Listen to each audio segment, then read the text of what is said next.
Now, let's see the lesson again. This is the second part of the same lesson. The governor chuckled politely once more, reiterated his thanks, and slowly cradled the phone. The governor politely smiled to himself, and once again he told him thanks, and slowly cradled the phone. Slowly placed the receiver on its cradle. Children, cradle is a part of phone where the receiver is placed. Evans the brave, as the prison officers called him. Thrice he had escaped from prison, and but for the recent wave of unrest in the maximum security establishments of North, he wouldn't now be gracing the governor's premises in Oxford. And the governor was going to make absolutely certain that he wouldn't be disgracing them. Now the governor thinks about Evans.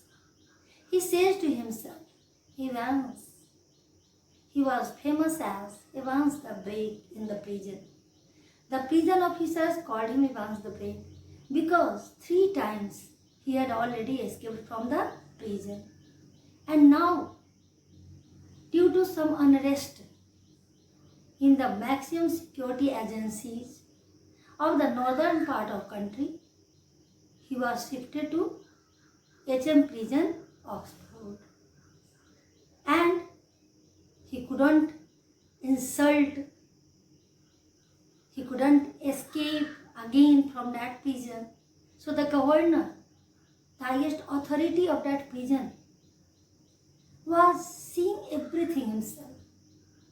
He was very careful about Evans so that he could not be disgraced by Evans. Means if Evans would escape from that prison, that would be an insult to them. So he was very careful and he was himself seeing everything.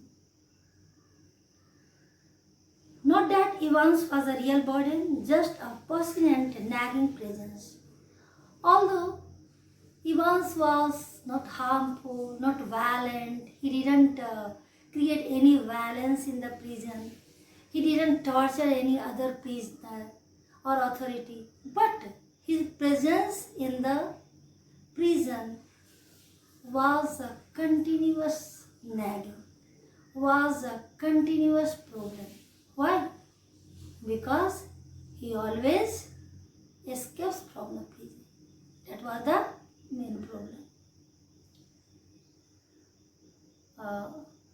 He would be alright in Oxford, though the governor would see to it personally. In Oxford, in the prison of Oxford, he would be quite safe. There was very little probability of his escape, as the governor was going to see everything himself. And besides, there was just a possibility that Evans was genuinely interested in O-level German. Just a slight possibility, just a very slight possibility. And there was one more thing. Although he was going to appear in German O-level exam, but there was very little possibility that he was interested in exam. The writer here says that maybe it was his next step. It was his next plan to escape from the prison. At 8:30 p.m. on Monday 7 June, Evans' German teacher shook him by the hand in heavily guarded recreational block just across from the wing. On 7th June, on 8th June, children, the exam was going to be held, and on 7th June in the evening at 8:30 p.m. his German tutor came to meet him. Where did he meet him? In the recreational block. That block was heavily guarded by the security forces, and this block was just opposite to D wing, where he once used to live in his cell. Cut and Blake, hi once. Pardon? I said, good luck for tomorrow. Oh, thanks. Thank you, Suchon. His teacher wished him good luck in German language, as he was not genuinely interested in German. So although from 6 months he was taking the tuition, but he could not understand. So he asked that, what did you tell? Then the teacher explained it in English and told that I have told you good luck. Then he told okay.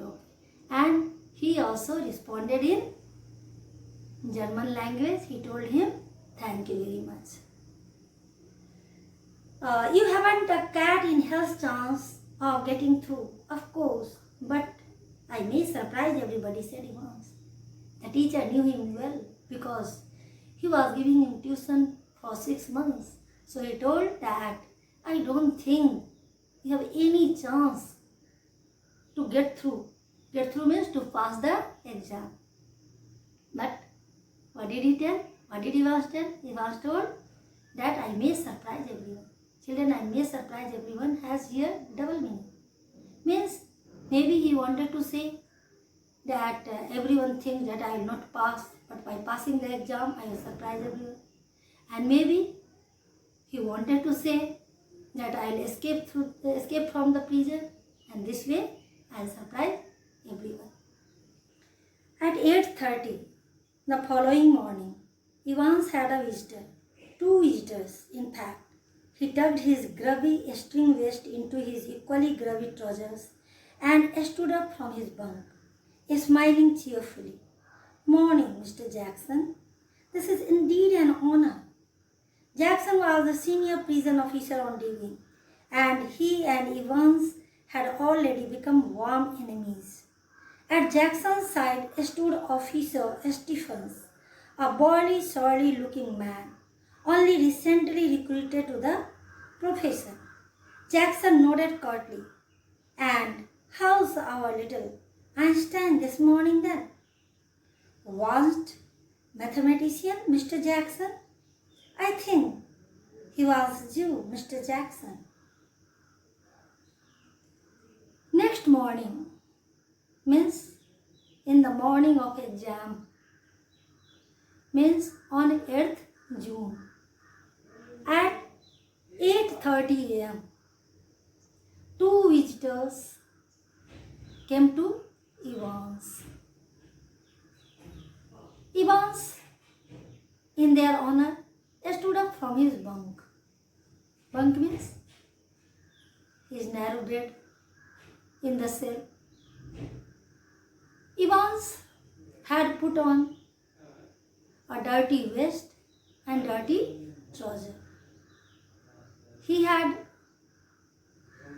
put his dirty vest under his dirty trouser. Children, grubby. Grubby means here dirty. A string vest. A string vest means his vest was made up of thin material. And who were these 2 visitors? These 2 visitors were the officers of DV. One of them was Jackson. He was senior officer of DV. And another was Stephens. He was the junior officer. Some days before, only he was appointed. Stephens was a burly, but he was bad-tempered.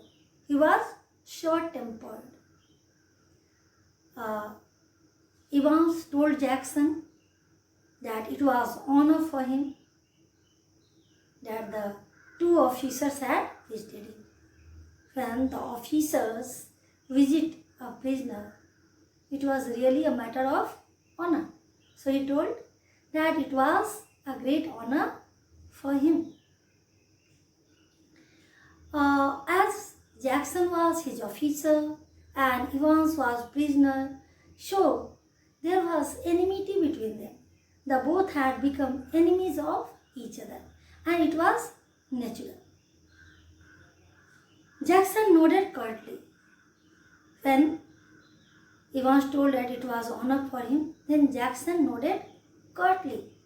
Jackson moved his head rudely, harshly, not in a friendly way, and ironically, he called him Little Einstein. Why? Why did he call him Einstein? Teasing, just to tease him, because Einstein was a great mathematician, so intelligent, and here Evans was also trying to appear in the exam. So this was an irony for Evans. Then Evans also in the same way responded that Einstein was mathematician. Moreover, he was Jewish. And Evans was not mathematician. He was not going to appear in the exam of math. Actually, he was going to appear in the exam of O-level German. Evans's face was unshaven and he wore a filthy looking red and white bubble hat upon his head. Give me a chance, Mr. Jackson. I was just going to shave when you burst in. Evans's face was not clean. He told that he was going to shave his face.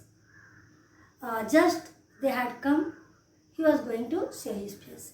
So please, he should be given some time so that he would clean his face, he would shave his face.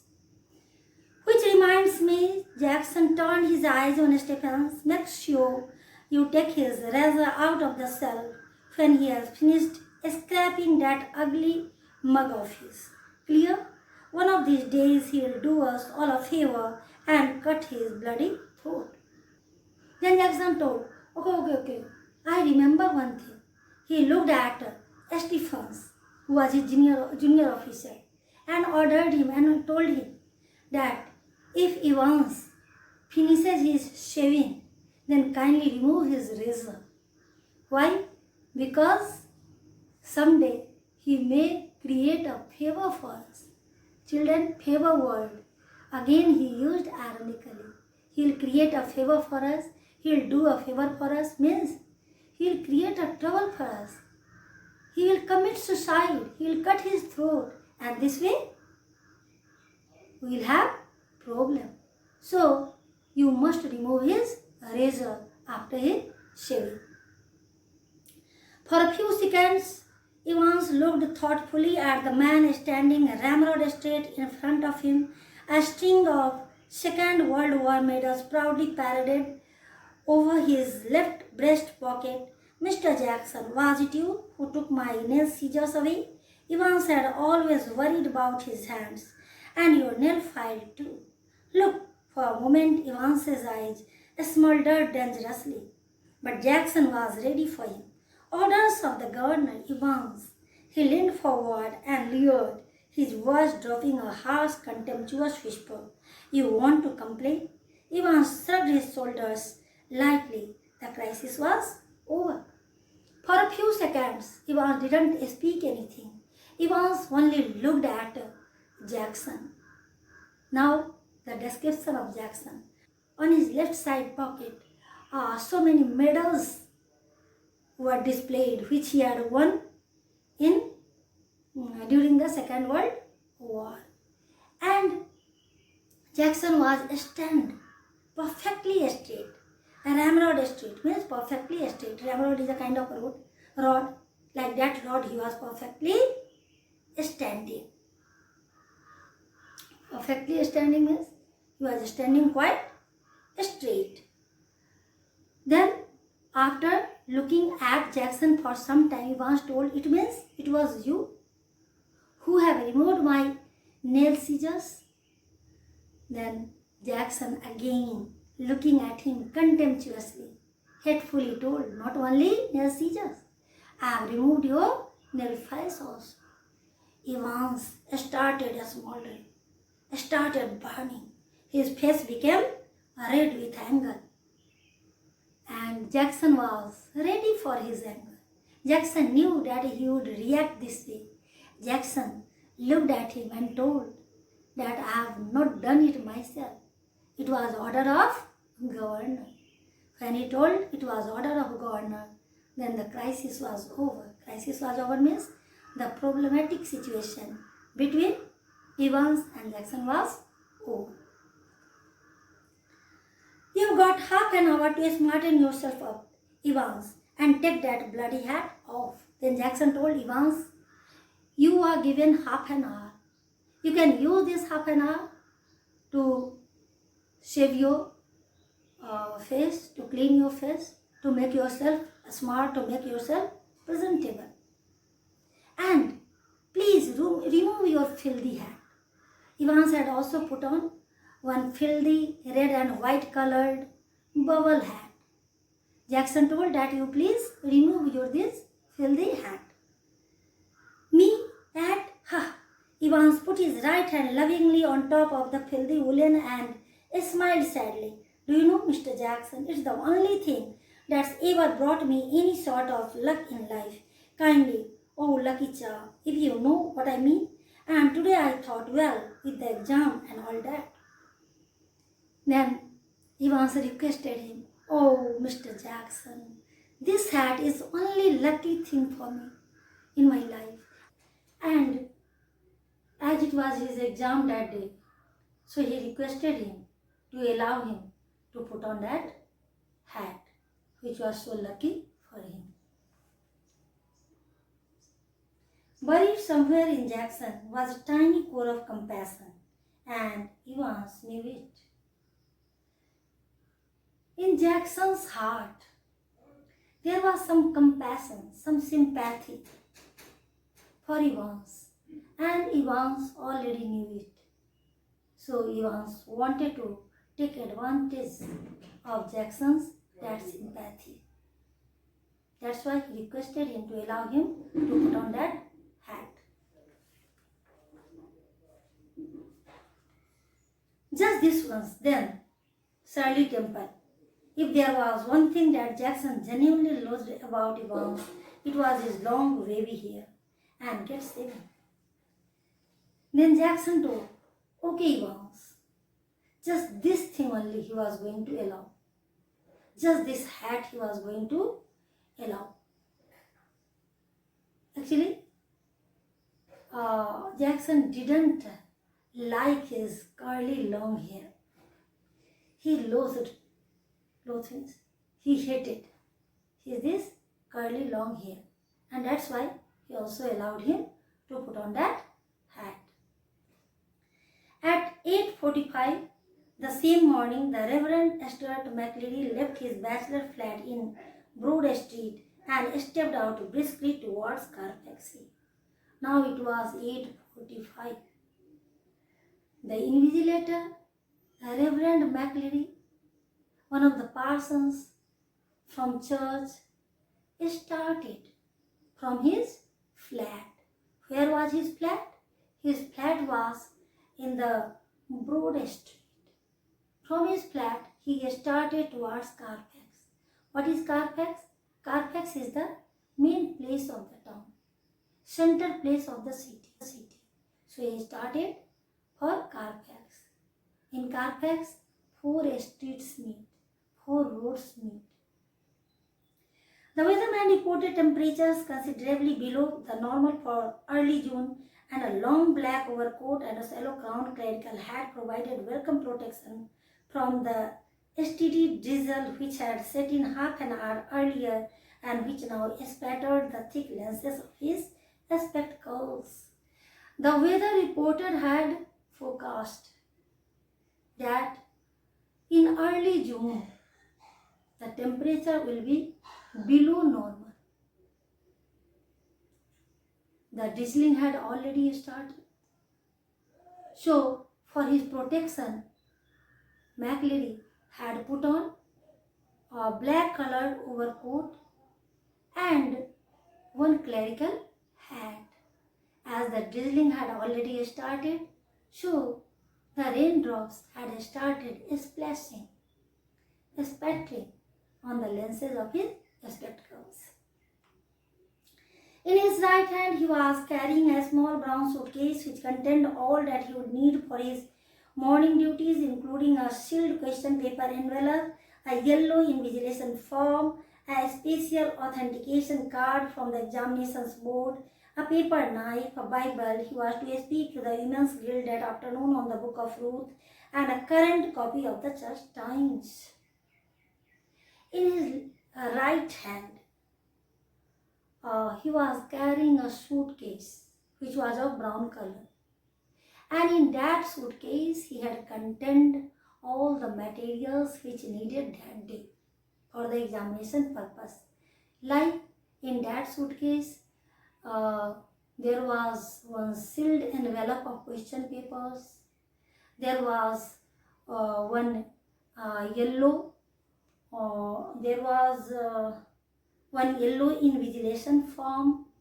He had his authentication card, validity card, verification card, a paper knife, one copy of Bible also, because just after his invigilation duty, he had to attend one women's association. There he had to speak on the Book of Ruth. What is Book of Ruth? This is a part of a Bible. And one copy of newspaper also.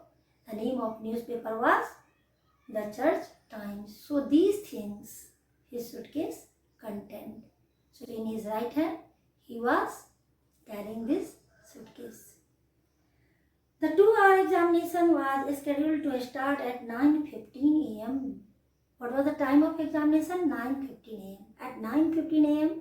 on 8th June, the examination was going to be held.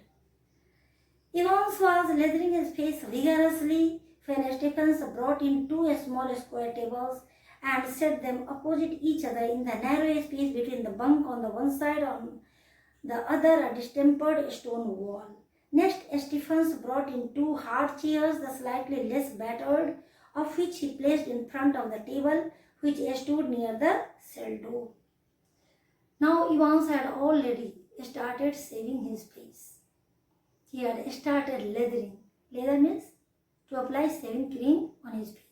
When he was lathering, when he was applying shaving cream on his face, that very time, Stephens entered his cell with 2 tables.